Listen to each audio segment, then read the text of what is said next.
പോയാൽ മതി. കാര്യങ്ങൾ തണുപ്പാണ് പറയാം. അതിനാണ് അന്ന ഹൈലൈറ്റ് മാൾ കൊടുക്കുന്നത്. അതിന്റെ ഉള്ളു നല്ല തണുപ്പേ.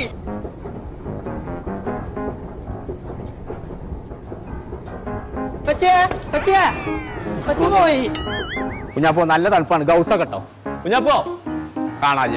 ഇതന്നെയാണ് പിന്നീടുള്ള പരിപാടി.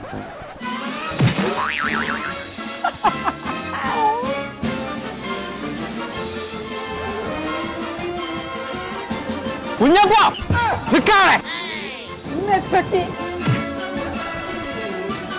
എവിടേക്ക് പരാതി പോയി.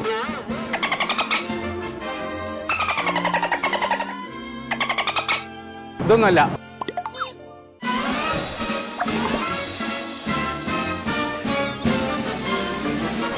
കുഞ്ഞാപ്പോ ഇത് കൂടി കഴിഞ്ഞാൽ കുടി പോണം. പറ്റൂല.